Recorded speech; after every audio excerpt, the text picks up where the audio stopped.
그것은 골이나 어시스트의 숫자가 아니었습니다. 구단의 미래를 한순간에 수렁으로 끌고 들어갈 수도 있었던 단 하나의 천문학적인 액수였습니다. 모두가 미쳤다고 했습니다. 33세 나이에 2,650만 달러, 우리 돈으로 약 379억 원의 이적료를 지불하다니, MLS 역사상 최고 이적료라는 타이틀은 순식간에 조롱거리로 전락했고, 비판론자들은 벌써부터 LAFC의 재정적 파탄을 예견하며 칼날을 갈았습니다. 전 세계의 스포츠 경제 현상을 심층 분석하며 스타 플레이어의 이적 뒤에 숨겨진 천문학적인 경제 가치, 그리고 그들의 움직임이 만들어내는 전 세계적인 문화적 지각 변동을 심층 분석하는 채널 36K 스타 스포트라이트입니다. 손흥민의 LAFC 합류가 역사상 가장 위대한 비즈니스 결정으로 평가받기까지 그 배경과 당시의 냉혹했던 현실을 먼저 짚어보아야 합니다. 모두가 실패를 예상했던 배팅. 그 시작은 LAFC가 지불한 2,650만 달러라는 숫자에 대한 회의론이었습니다.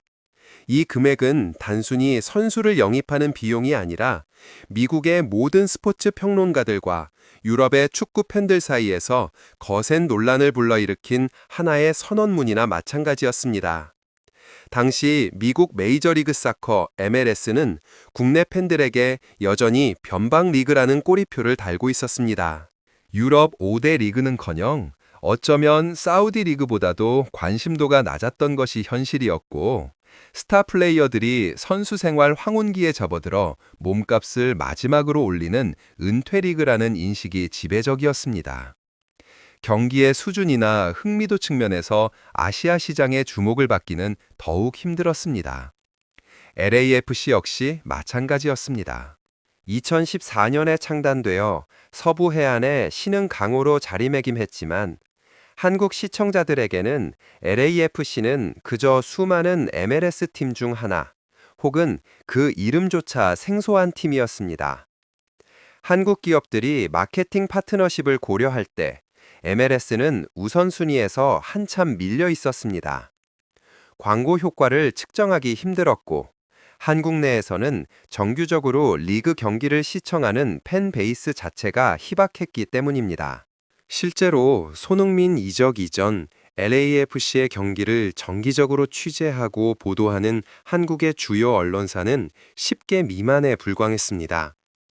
구단 SNS 팔로워 중 한국인 비율은 미미했고, 공식 유튜브 영상 조회수는 리그 평균 수준을 겨우 유지하는 정도였습니다. 이는 구단 입장에서는 한국 시장을 통한 수익 창출 기회가 거의 없음을 의미했습니다. 구단 공동 소유주인 레리 프리드먼이 당시 스폰서십 파이프라인에 대해 이야기할 때도 아시아, 특히 한국 시장에 대한 기대감은 매우 낮았다고 고백했을 정도입니다.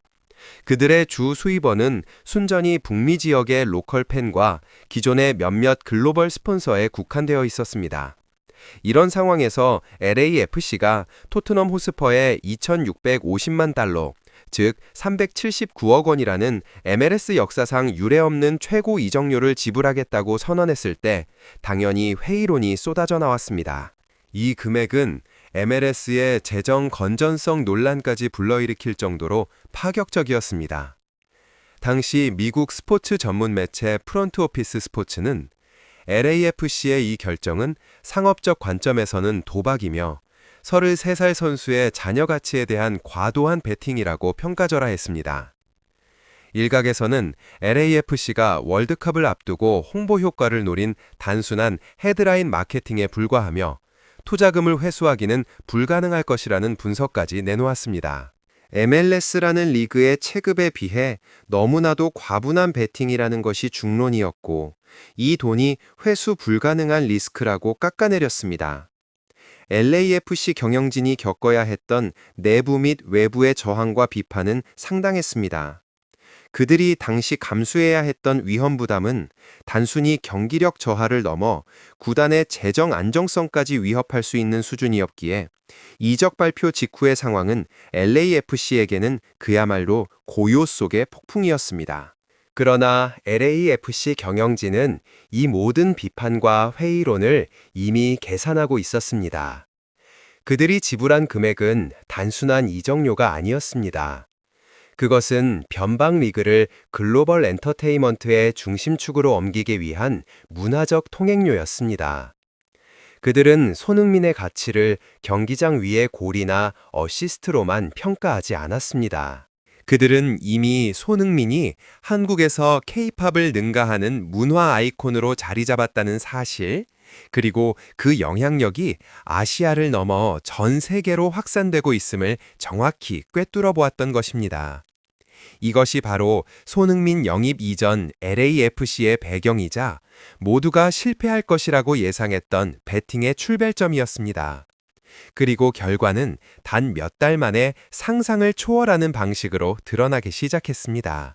손흥민이 유니폼을 입고 필드에 등장한 그 순간부터 변방 리그였던 MLS와 LAFC는 한국이라는 거대한 시장의 중심에 강제로 끌려 들어왔습니다. 상황은 문자 그대로 180도 바뀌기 시작했던 것입니다. LAFC가 토트넘 호스퍼에 지불한 금액 2,650만 달러, 우리 돈으로 약 379억 원. 이 숫자는 단순히 선수 한 명을 영입하는 비용이 아니었습니다.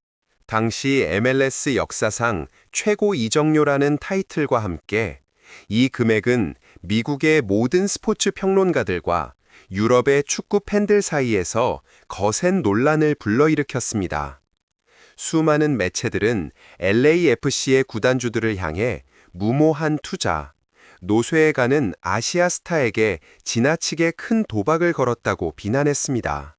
이제 막 글로벌 확장을 꿈꾸던 MLS라는 리그의 체급에 비해 너무나도 과분한 배팅이라는 것이 중론이었고, 유럽 최정상 리그에서 여전히 톱클래스 공격수로 활약하던 선수를 아직은 변방 리그로 인식되던 미국으로 데려오기 위해 천문학적인 금액을 쏟아부은 이 결정은 실패할 확률이 훨씬 높다고 모두가 예측했습니다. 그들은 이 돈이 회수 불가능한 리스크라고 깎아내렸습니다.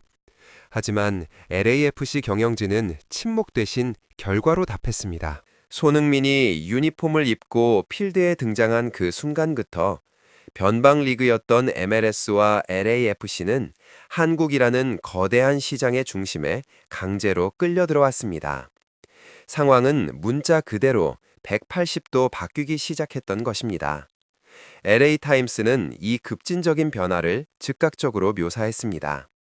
보도에 따르면 손흥민 합류 이후 한국의 10개가 넘는 주요 매체들이 LAFC의 경기를 정기적으로 취재하기 시작했으며, 구단으로 쏟아지는 미디어 취재 승인 요청은 이전보다 30% 이상 폭증했습니다. 이 폭증은 단순한 언론의 관심사를 넘어섰습니다. 전 세계적으로 손흥민의 LAFC 유니폼은 순식간에 가장 많이 팔리는 스포츠 상품 중 하나로 등극했습니다. 유니폼이 풀린 첫 달 만에 구단은 이미 이적료의 10%에 달하는 수익을 유니폼 판매에서만 거두어들였고, 이는 곧 투자금 회수에 대한 모든 우려를 불식시키는 강력한 시그널이었습니다. 특히 디지털 영역에서의 변화는 더욱 극적이었습니다. 구단 공식 SNS 팔로워 중 70% 이상이 한국 팬들로 채워지는 놀라운 현상이 발생했고, 공식 유튜브 영상 조회수는 합류 이전 대비 2배 이상 폭발적으로 늘어났습니다. 손흥민 이전의 MLS의 해외 팬덤은 극히 제한적이었으나 단 몇 달 만에 LAFC는 아시아 시장에서 가장 강력한 디지털 존재감을 갖춘 구단으로 우뚝 섰습니다. 이는 잠재적 스폰서들에게 LAFC가 제공하는 노출 가치가 급상승했음을 의미했습니다. 투자금 회수 여부를 걱정하던 시선들은 이제 구단이 창출하는 새로운 수익원을 바라보기 시작했습니다. LAFC 공동 소유주인 레리 프리드먼은 현재 스폰서십 파이프라인이 역대 최고 수준이며, 그중 상당수가 한국 기업과의 계약이다. 손흥민 효과는 의심의 여지가 없다고 공언하며 모든 비판의 목소리를 잠재웠습니다. 구단의 내부 자료를 살펴보면 손흥민 효과 덕분에 구단의 브랜드 노출 지수는 3배, 굿즈 매출은 4배 증가했으며 특히 LAFC와의 신규 중계권 계약은 LAFC에 안정적인 황금 수입원을 안겨주었습니다. 이 중계권 계약은 단순히 중계료를 받는 것을 넘어 한국의 기업들이 LAFC 경기 중 광고를 송출할 수 있는 구조를 구축하여 장기적인 마케팅 플랫폼을 제공했습니다. LAFC가 지불한 379억 원은 단순한 이적료가 아니었습니다. 그것은 한국의 가장 강력한 문화적 아이콘을 포섭하고 그를 통해 북미 축구의 위상을 한 단계 끌어올린 문화적 프리미엄이었음이 명확해진 순간이었습니다. 이 현상의 본질은 LA 관광청장 도엔 류의 발언에서 명확히 드러납니다. 그는 서울 방문 뒤 LA 타임스를 통해 한국에서는 야구가 여전히 인기지만 손흥민이 축구 열풍의 중심입니다. 서울 곳곳에 걸린 그의 얼굴을 보니 그는 이제 K-팝보다 더 큰 존재입니다. 라고 전했습니다. 손흥민은 경기장 밖에서 리그의 얼굴이 되었고 한국과 미국을 잇는 대표 스포츠 브랜드로 자리매김했습니다. 특히 이 모든 현상이 2026년 북중미 월드컵이 미국, 캐나다, 멕시코에서 열린다는 배경과 맞물리면서 그 효과는 더욱 증폭되고 있습니다. MLS 사무국은 이미 손흥민을 월드컵 홍보 캠페인의 핵심 인물로 지정했고 그는 개최국 리그의 상징적인 얼굴로 부상하고 있습니다.